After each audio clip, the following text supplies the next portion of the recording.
Հարգելի գործընկերներ, սիրելի ժողովուրդ, ես հարկ եմ համարում նորից խոսել ռադիկալացման մասին, որովհետև ես կարծում եմ դա շատ կարևոր է եւ դա շատ կարևոր է մեր հանրության համար։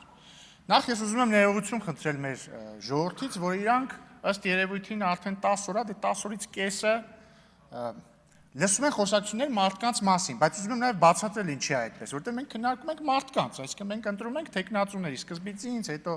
պարոն Կոնջրանին, Ալեքսանյանին, Վարդևանյանին, հետո հանձնաժողովի նախագահին, այսինքն ի բնե այս քննարկումը մարդկանց մասին է, բայց սիրելի ժողովուրդ, զինվեք համբերությամբ քիչ մնաց։ Նաև պետք է համաձայնեմ պարոն Կարապետյանն էր կարծեմ իր հարցազրույցներից մեկում ասել էր, որ մեր քաղաքական ուժերի մեջ մեծ անջրպետը մի քիչ բարդ է փոխհարաբերվել այս դահլիճում, միանշանակ այդպես է։ Բայց ես ուզում եմ խոսել նրա մասին, թե ինչպես է էլի ընդհանրապես ատելության խոսքը ինքը տարածվում ու ռադիկալիզացիան ոնց է սենց պրոգրես ապրում։ Տեսեք, հարգելի գործընկերներ, մեր լրագրողները սիրելի, անշլագ է, այս մեր օթյակներում այսօր անշլագ է, գիտեք ինչի է անշլագ, գիտեք ինչ են բոլոր լրագրողները եկել, հատուկ կանգնել կամերաներով, բաներով, որովհետև սիրելի բարեկամներ, նրանք սպասում են երբ է ծեծկրտուկը սկսելու, երբ է մարդա մեկը դառնալու բոքսի տանձիկ, որ իրանք էլ ահասարսուր վերնագրերով գրեն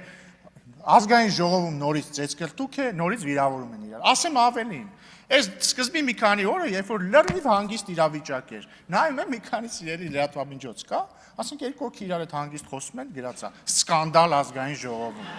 Ասենք Վարդևանյանի հետ ժպիտով խոսում են, գրել է Վարդևանյանն ու Ռուբինյանը վիճեցին ազգային ժողովի ամբիոնում, բան։ Հա, ընդ որում, բայց ուշադրություն դարձնեք, այդ նույն լրատվամիջոցները կրկնակի բան են անում։ Նայեք, համ գրում են այս ազգային ժողովը բազարի տեղ է, այսինքն դրանք ինչ են անում, սաղ որ իրար հայոյում են, բայց միևնույն ժամանակ, օրինակ հերիքա, մի անգամ ընդդիմադիր խմբակցության, ասենք ղեկավարը, ասի հա, սրիկա ասելը սխալ էր, կասեն ոնց թե։ Այս դուք fake ընդդիմություն եք, այս դուք բան չեք, կամքից զուրկ եք, ընդ որում դա կասեն համ լրագրողները, այն նույն լրագրողները, որ սպասում են միացտեղ բան լինի, բազար լինի ու ծեծու ջարդ։ Դա ասում են նաև այն մարգինալ քաղաքական ուժերը, որոնք չեն անցել ազգային ժողով։ Այդ թվում ասում եմ, այս դահլիճում ներկա մարգինալ որոշ քաղաքական ուժ։ Եվ հարգելի գործընկերներ, ընդ որում ես հետևել եմ երեկվա իրադարձությունը, ես անկեղծ շատ եմ գնահատում, որ երեք պարոն Կարապետյանը ասաց, այո, ես կարծում եմ, որ պարոն Ղազարյանի արտահայտությունը դուրս էր բարեվարկության կանոնից։ Եվ գնահատում եմ, որ ասաց, լավ, ֆրակցիայի նիստ կանենք, կհայտնենք մեր որոշման մասին։ Բայց դրանից հետո ես հետևել եմ լրագրողների, այդ մարգինալ քաղաքական ուժերի արձագանքներին, որ ասում են ոնց դուք ուզում եք բարեկրթության մեջ մնաք, ոնց կարելի է ասել, չէ, լավ է արել։ Այսօր տեսան որ Facebook-յան էջում, որ եկեղեցիներ բանի մուղնի բյուրականի եկեղեցու հոգևոր հայրը դրել է պարոն Ղազարյանի նկարը որպես հերոս, ասել է շնորհակալ եմ պարոն Ղազարյան։ Աբսուրդ, լիակատար աբսուրդ։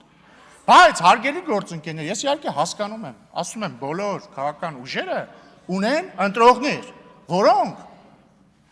նաև ըստ լրություն հարգելի գործընկերներ, պարոն Ալեքսան, խնդրում եմ վարեք նիստը։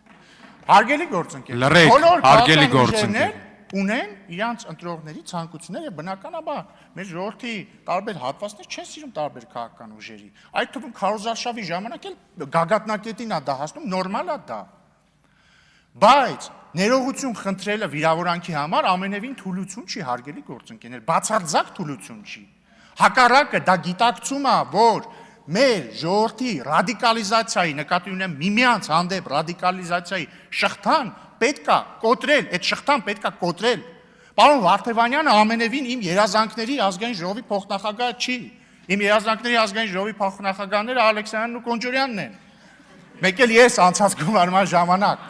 Բայց ես ընտրել եմ Վարդևանյանին, որտեղ ես հասկանում եմ, որ նույնիսկ եթե ինքը իմ երազանքների ազգային ժողովի փոխնախագահը չի, այդ տեղը տրված անդիմությանը ես չեմ ուզում զրոյական խաղ լինի սա։ Նույն կերպ ձեր հանձնաժողովի նախագահի տեխնացուներին ես ուզում եմ ուղիղ ասել, մենք չունենք որոշում, որ ավտոմատ չենք ընտրելու, մենք լսելու ենք եւ ըստ մեր տպավորությունների կկայացնենք որոշում։ Հիմա նույն ձև, ճիշտ անհամեմատելի բաներ եմ ասում, ստեղ մենք ընդհանրապես ԱԺ փոխնախագահ ենք ընտրել, դուք մեզ վիրավորել եք։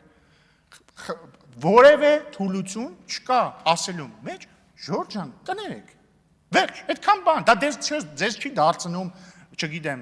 կեղծ ընդդիմություն, դա ձեզ չի դարձնում բան, կամքից զուր քաղաքական ուժ, հակառակը դա ցույց է տալիս ձեր կամքը, որը ընդ որում եթե կա մի կամքի արտահայտում, որը մենք կարող ենք կիսել, դա ռադիկալիզացիայի շղթան կոտրելն է։ Մենք դի մարդկանց ցույց տանք, որ նորմալ չի իրար ատելը։ Պարոն Վարդևյանը խոսում է ատելությունից։ Պարոն Վարդևյան, իրականում եթե կա մարդ ում ամենահեշտն է ստեղ ատել, դա այն սուբյեկտն է, որ ընդեղ նստած է։ Ինքը ասում եմ անձամբ ինձ, գիտեք ինչքան է վիրավորել այս տարիների ընթացքում։ Ինձ, իմ ընտանիքի անդամներին, իմ ծնողներին, իմ կնոջը, գիտեք ինչքան է վիրավորել։ Բայց կրկին ես գիտակցում եմ, որ սա իմ ու իր մասին չի, չէ։ Հա կարող է մի 10 տարի առաջ ես պաշտոնյա չլինեի, ավելի հակված լինեի այլ կերպ վարվել, բայց ես հասկանում եմ, որ լավ, դա իմ մասին չի, մենք պետք է սա քուչա չի, սա բազար չի, սա պատերազմ չի, ինքը ամեն դեպքում հայ է, գուցե դաստիարակության պակաս ունեցող հայ է, բայց ինքը հայ է, ես չեմ ուզում իրան ատեմ։ Ձեզ էլ բացարձակ չեմ ատում, ձեզնից ոչ մեկին ես չեմ ատում, մենք ձեզ չենք ատում։ Բայց մի արեք այդպես, որ այս ամեն ինչը դառնա զրոյական խաղ։ Մենք ընդամենը ձեզ ցույց տվեցինք այս վերջին մի քանի ելույթներով։ Թե ինչպեսի տհաճ բան է, երբ որ մեկին անվանում են սրիկա։ Եթե դու դա գիտակցում եք եւ այս տրամաբանությունը կիսում եք, խնդրում եմ անդրադարձեք եւ եկեք փակենք այս թեման։ Որոշումը ձերն է։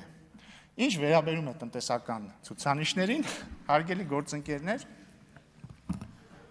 դե եկեք խոսենք թվերով։ 2018 թվականին մենք եկել ենք իշխանության եւ տարեկան միջինը ապահովել ենք, եթե չեմ սխալվում, 7.5% տնտեսական աճ, 7.5%։ 300,000 հավելյալ աշխատատեղ ենք ստեղծել այս ընթացքում։ Ուժեղ Հայաստան կուսակցությունը, երբ որ քարոզարշավի ժամանակ ասում էր մենք ստեղծելու ենք 300,000 աշխատատեղ, մենք այդ 300,000 աշխատատեղը արդեն ստեղծել ենք։ Ընդ որում Ուժեղ Հայաստանը, որի անդամների մի մասը նախկորդ իշխանության ներկայացուցիչներ են, ունեցել են այդ հնարավորությունը ստեղծել 300,000 աշխատատեղ, բայց չեն ստեղծել։ Մենք ստեղծել ենք։ Եվ սա փաստ է։ Եվ ես կարծում եմ, որ եկել է ժամը, ընդ որում այս ամեն ինչը տեղի է ունեցել չընդհատվող կրիզիսների ժամանակ, կովիդ, պատերազմ, ներքաղաքական լարվածություն, էլի ռազմական բախումներ եւ այսպես շարունակ։ Եվ մեր ժողովուրդը պետք է իմանա, որ եկել է խաղաղ վիճակում ապրելու եւ տնտեսական բարգավաճման ժամանակը։ Մենք չափից երկար ենք արնահոսել, մտահոգվել, եղել հակամարտության մեջ, եկել է ապրելու ժամանակը։ Իհարկե կան ուժեր, որ ուրախ չեն, ասում են ովքեր են հայերը, որ նորմալ ապրեն ընդհանրապես, հանգիստ ապրեն։ Չէ, իրանք պետք է լինեն, ասենք, սեփ եւ պետք է տառապեն եւ արնահոսեն մեր աշխարհաքաղաքական ամբիցիաների համար։ Ու դրա համար էլ իրանք օրինակ որոշակի քայլերի են դիմում, որպեսզի մեր հարգարժան ընդդիմությունն էլ գա այդ քայլերից ելնող խնդիրները այստեղ բարձրաձայնի, որ խոսալու բան ունենա, բայց ես վստահ եմ, որ մեր ժողովուրդը ամեն ինչ շատ լավ գիտակցում է։ Այսքանը հարգելի գործընկերներ, ես հուսով եմ, որ մեզ կհաջողվի մեր սահմանած բարեվարկության բարձր շեմի շրջանակներում հանգուցակ լուծել այս իրավիճակը, չնայած ցածր շեմի պայմաններում էլ կհանգուցալուծենք, բայց ավելի լավ է բարձր շեմի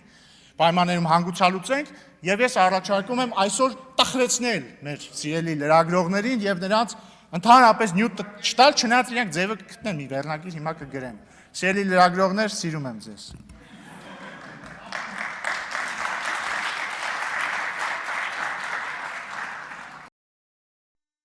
Հավանիչ տեսանյութը եւ բաժանորդագրվիչ նորությունները բաց չթողնելու համար։